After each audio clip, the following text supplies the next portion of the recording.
বাংলায় কয়েকটা লোক আছে আপনারা জানেন, টিচারদের চাকরি খাওয়ার জন্য, গভর্নমেন্ট সার্ভিস খাওয়ার জন্য, যে কোনো ব্যাপারে কথায় কথায় জনগণের কাজ করে না, ওদের ভোট চাই না, ওরা কোর্টে গিয়ে শুধু পিল খায় আর পিল করে।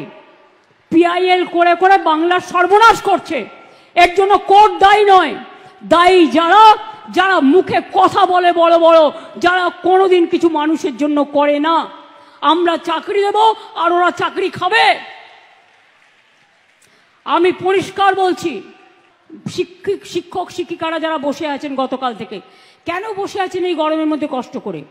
আপনারা স্কুলে যান। আমি তো আপনাদের বলেছি, সুপ্রিম কোর্টে আপনাদের টাকা বন্ধ করে দিয়েছিল, চাকরি বাতিল করে দিয়েছিল, কিন্তু আমরা তো রিভিউ পিটিশন করেছিলাম এবং তাতে তো আমরা বলেছি যে আপনারা মাইনে পাবেন এবং সিস্টেম অনুযায়ী মাইনে আপনাদের কাছে চলে যাবে। এর জন্য কারো প্ররোচনা দেওয়ার দরকার নেই, দাঙ্গা করার দরকার নেই, উত্তেজনা করবার দরকার নেই।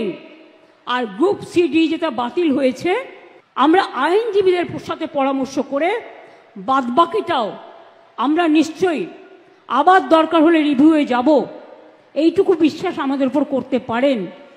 যারা আপনাদের চাকরি খেয়েছে তাদের উপর ভরসা করবেন না, যারা চাকরি ফিরিয়ে দিয়েছে তাদের উপর ভরসা করুন, আর যারা আগামী দিনও ফিরিয়ে দিতে পারে তাদের উপর ভরসা করুন।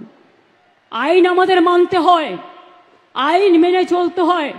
আবার আইনে মনে রাখবেন, আইনও যেমন আছে, আইন আবার পথও খুলে দেয়।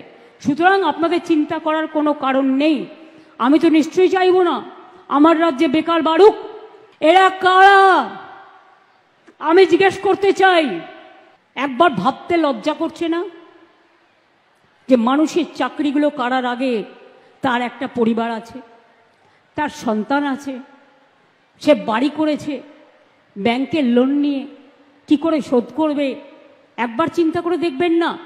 রাজনীতি করতে গেলে শুধু দানবিক মুখ, মানবিক মুখটা কোথায় যাবে? মানবিক মুখের আজকে সবচেয়ে বেশি প্রয়োজন। আর শিক্ষক শিক্ষিকারা আমি বলি, আপনারা নিশ্চিন্তে স্কুলে গিয়ে ক্লাস করুন, আপনাদের মাইনে নিয়ে ভাবতে হবে না। আইনের মধ্যে থেকেই রাজ্য সরকার আপনাদের কাজ করে দেবে। আপনি এ না বি এটা কোর্ট ঠিক করবে, আমরা নই। কিন্তু আপনাদের মনে রাখতে হবে, যে যেখানে চাকরি করছেন চাকরিতে ফিরে যান। টাকা কিন্তু ওই যারা আপনাদের ওস্কাচ্ছে তারা দেবে না, মাইনে কিন্তু গভর্নমেন্ট দেবে।